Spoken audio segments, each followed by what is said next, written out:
Okay. Hi, guys. It's that time of year again. Cold, flus, all that yucky stuff. Kids go to school and catch everything, right? So we're going to make a respiratory tincture today. This part is quick, but you want to leave it sit about 6 weeks. Really absorb all of the goodness in it. I am using Mullein. Today I'm using fresh mullein. You can use dry or powder. I don't like using powder. It's messy. But mullein is the ultimate respiratory herb, right? And it will help to strengthen your respiratory tract, your lungs, all of it. You can smoke it, you can drink it, you can diffuse it. It's better than Vicks, I'm telling you. You make an oil out of this, you could use it as Vicks, and it's safe for kids as well. Slippery elm will get rid of all that mucus, and it's strong. It'll work really well to get all that crap out of you. Chickweed. During all of this, you need to stabilize your immune system. You know, some medicines and herbs will boost it, some will suppress it. Chickweed will balance it. You can use fresh, dried, powdered, doesn't matter. I am also using Nettle, which is, I know this bag is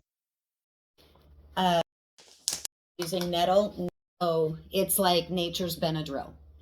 So it is going to help with those allergies, the sneezing, the coughing, the pressure in your head. Okay, I'm not going to use technical terms and all of this junk because most people, they don't care. They just want to know, does it work? What's it going to do to me? So that's what I'm telling you. And then we got the fun part. Vodka.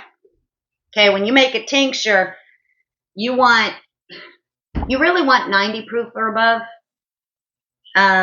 You can go a little lower than that. That's okay. And yes, you can give it to kids. You just need to water it down for the kids a little bit because the taste.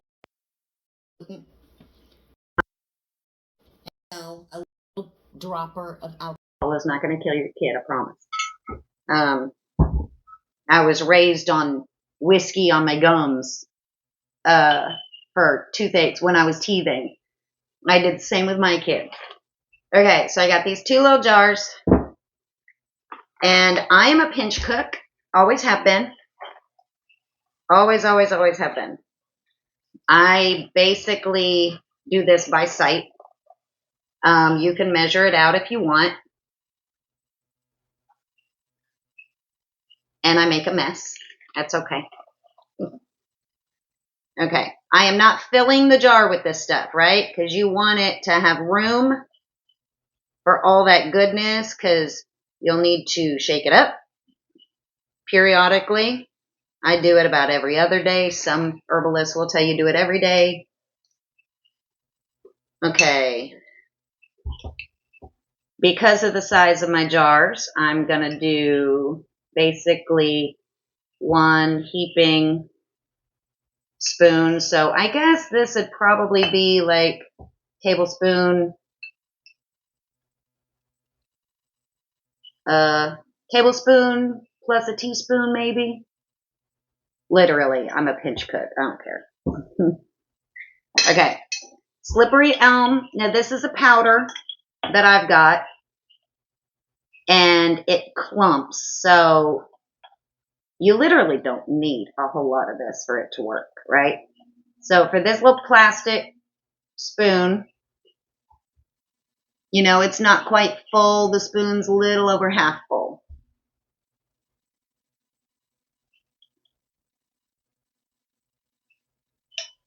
And for those of you who bought that kit, you should have all of this in there.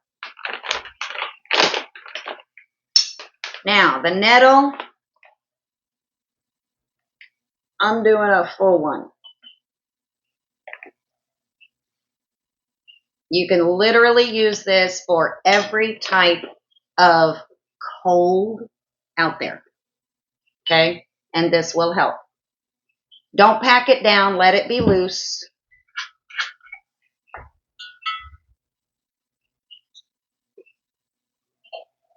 And then, okay, wait, hold on. Now you see, I've got that a little bit, about halfway full. You do not need to fill it. You know, most videos will show you fill it up to here, leaving this much room. Don't do that. Don't do that.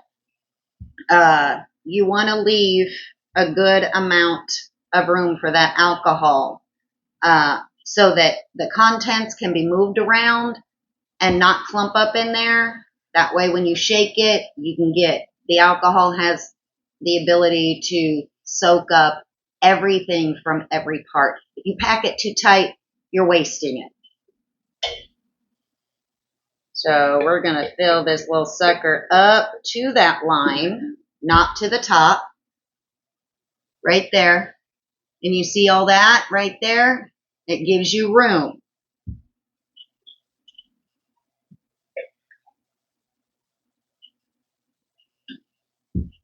Okay. Oh, wait. I'll get that in a minute. All right. Got my little lids. You don't tighten it real tight. You want it sealed, but just. You tighten it real tight, and it's going to make this part buckle, and you're going to let air in there. And yes, even with the alcohol, it can go rancid. So make sure that it's secure, but not tight. Okay? And we're going to shake these up real good.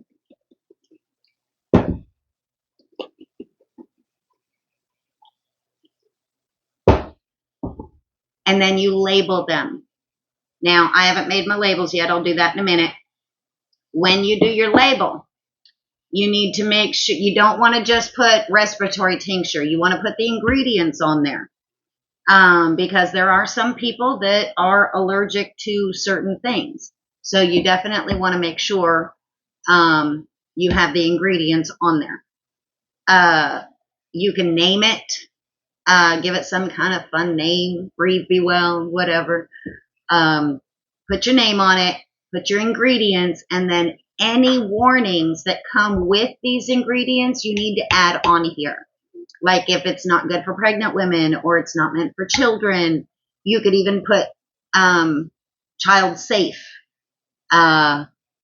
You want to make sure that your labels have the information that you need in case you are not the one to administer this to someone. If you're not home and your teenager needs to give their little sister some medicine because she's got a cold, that label's going to tell them how to use it, what to do.